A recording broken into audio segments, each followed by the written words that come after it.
মায়ের মুখই দেখা যাচ্ছে না।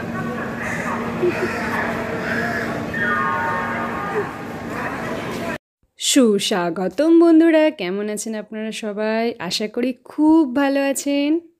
শর্ট ভিডিওতে তো বলেইছি যে আমরা বেরিয়ে পড়েছিলাম নতুন এক ট্রিপে। কোথাকার ট্রিপ সেটা আপনারা আস্তে আস্তে জানতে পারবেন। ট্রেন ধরেছিলাম হাওড়া থেকে। পশ্চিমবাংলা পেরোনোর পরেই যখন উড়িষ্যা ঢোকে, তো উড়িষ্যাতে প্রায় এরকমই আবহাওয়াটা ছিল, বৃষ্টি বৃষ্টির মতন। এসিতে ছিলাম বলে অতটা বুঝতে পারা যায়নি। স্লিপারে হলে ব্যাপারটা বোঝা যেত আর কি, বৃষ্টির ঝাপটাটা হয়তো আসতো। তো যাই হোক, এসির ইকোনমি ক্লাসে বই পড়ার জন্য লাইট দেওয়া থাকে, তো সেটা জ্বালিয়ে দেখছিলাম আর কি যে কতটা লাইট হচ্ছে। এই ঝামেলা অনেক ঝঞ্ঝাট কাটিয়ে আমরা সেকেন্ডবার হায়দ্রাবাদের দিকে যাত্রা করেছি। হায়দ্রাবাদ পৌঁছাবে ট্রেন কিছুক্ষণ পরে পৌঁছাবে। কালকে হাওড়াতে চেপেছিলাম সকাল 8টায়, 8:30টায় ট্রেন ছেড়েছে। এবার দেখি গিয়ে কোথায় কি দেখবো না দেখবো, ওখানে ঢুকে হোটেল ঠিক করা আছে, হোটেলে ঢুকে তারপর ঠিক করবো কোথায় যাবো। মায়ের সঙ্গে ভিডিওতে হাসছি, এর কারণ হলো মাকে হঠাৎ করে ভিডিওটা অন করে বলেছে যে মা কিছু একটা বলো। আর মা যে বলেছে সেটা ঠিকই, কারণ ট্রেন ধরা একটু চাপেরই হয় আমাদের। আর সেদিনকেও চাপের ছিল, কারণ আগের দিন মা আমি দুজনেই স্কুল করে বেরিয়েছিলাম। আমাদের কন্যাগড়ে থাকার ব্যবস্থা ছিল রাত্রিবেলাটা, যেহেতু সকাল সকাল ট্রেন ছিল হাওড়া থেকে। আর এই যে সিকান্দ্রাবাদ জংশন ঢুকছে, বিফোর টাইমেই ঢুকছে। রেলওয়েতে, আমাদের ইন্ডিয়ান রেলওয়েতে বিফোর টাইমে ঢোকা মানে কি বলবো, প্যাসেঞ্জারদের সৌভাগ্যের ব্যাপার।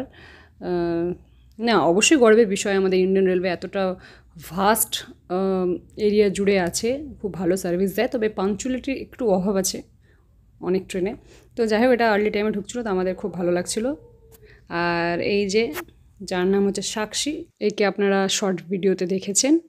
খুব কিউট, তবে একটু বিরক্ত হচ্ছিলো এরকম বন্ধ ট্রেনে থাকতে, কারণ বাচ্চারা একটু খোলামেলা জায়গা পছন্দ করে। এই যে সিকান্দ্রাবাদের সামনের দিকটা স্টেশনের, এখানে বাসের ব্যবস্থা আছে। আপনারা হোটেল যাওয়ার জন্য অটো ধরতে পারেন, বা যেখানে যাবেন সেখানকার জন্য তো বাস পেয়ে যাবেন, বা ক্যাবও করতে পারেন। তো আমরা নিয়ে নিয়েছিলাম অটো।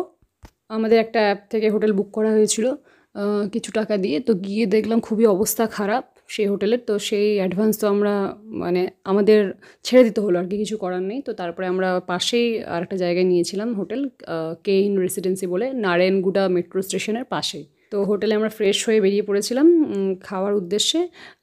একটা ভেজ হোটেলের সন্ধান পেয়েছিলাম, তো সেখানে দেখে নিন থালি নিয়েছিলাম একটা এরকম, আর এটা ছিল ধোসা। তো খুব ভালো টেস্ট। রেস্টুরেন্টে খাওয়ার পরেই আমাদের ঠিক ছিল যে কোথাও একটা যাব, যেটা কোনো একটা জায়গা, যেটা যেটুকু সময় আমাদের বাকি তার মধ্যে ঘোরা যাবে। তো বেরোতে গিয়েই দেখছি রেস্টুরেন্ট থেকে যে বৃষ্টি পড়ছে বাইরে। ওই যে বলেছিলাম ট্রেনে আস্তে আস্তে উড়িষ্যার আবহাওয়াটা, ওখানেও আবহাওয়াটা ওরকমই ছিল। ট্রেন থেকে নেমেও দেখেছিলাম রাস্তাঘাট সব ভিজে, জানতে পেরেছিলাম যে আগের দিন থেকে বৃষ্টি হচ্ছে আর কি। তো সকাল দিকটা হয়নি বলে আমাদেরকে ফেস করতে হয়নি।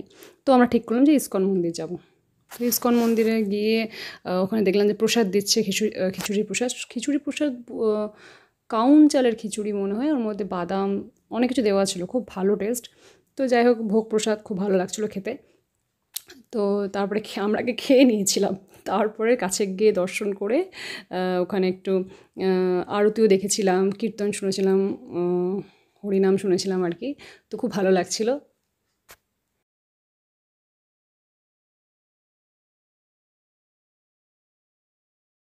এটা ইস্কন মন্দিরের মধ্যেই। মন্দিরের যে মেন ফ্রন্টটা আপনারা দেখলেন, মেন জায়গাটা, এখানে ঠাকুর সিংহাসন আছে। তো তার পাশেই ডান দিক দিয়ে আর কি যেতে হয়। তো এটাও খুব ভালো লাগছিলো। এদিকেও মেন গেট ছিল, মানে এদিক দিয়েও ঢোকা যায় আর কি রাস্তা থেকে। তো এটা খুব ভালো লাগছিলো। তো আমাদের ডিসিশনটা খুব ভালো হয়েছিল যে এখানে ইস্কন মন্দিরে দর্শন হয়েছে। ইস্কন ওখানে দুটো মন্দির আছে, একটা হচ্ছে আমরা যেই দিকটা গেছিলাম, আর একটা হচ্ছে সিকান্দ্রাবাদ জাংশনের কাছাকাছি। তো ওটা নতুন হয়েছে, ওটা অতটা বড় না, আমাদের ওখান থেকে দূরেও ছিল। তো আমরা এটা সবাই বলে যে এটাই কাছে পড়ছে, তো এটাই চলে যাবো। এটা সুন্দর, খুব ভালো, পুরনো যেহেতু, তো খুব ভালো লাগছিলো আমাদের। আর মাথায় জল পড়ার কোনো ব্যাপার ছিল না। তো যাই হোক, ডিসিশনটা খুব ভালো হয়েছিল, আমাদের দর্শন হয়েছিল।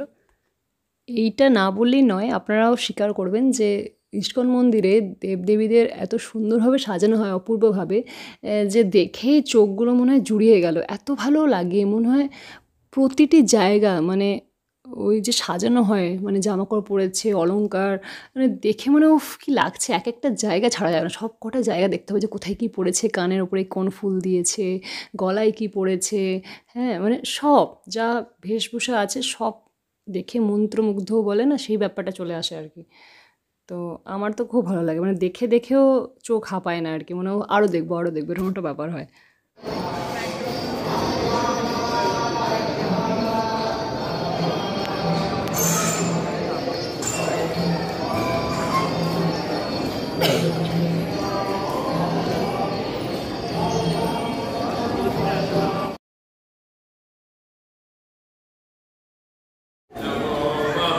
महावदान्याय कृष्णप्रेमप्रदायते कृष्णाय कृष्णचैतन्याय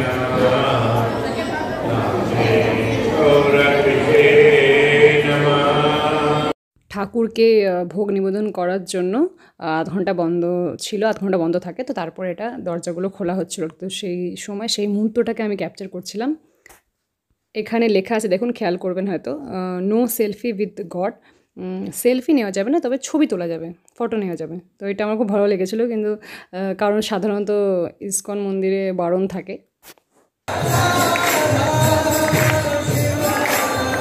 তো সব শেষে একটা ছবি তুলে নিয়ে আমরা রওনা দিয়েছিলাম হোটেলের দিকে, কারণ ক্লান্ত ছিলাম, গিয়ে একটু ঘুমাতে হবে, কারণ পরের দিন আবার আমাদের আরেক জায়গায় যাওয়ার কথা ছিল। আর এখানে আমরা মিষ্টি মিষ্টি এই যে ভুট্টাগুলো খেয়েছিলাম, 20, 30, 40-এর গ্লাস ছিল। তো খুব ভালো লেগেছিলো। এরকম আমরা পুরীতেও খেয়েছিলাম। পরের দিন কোথায় গেছিলাম দেখতে হলে আমার চ্যানেলে চোখ রাখবেন। টাটা।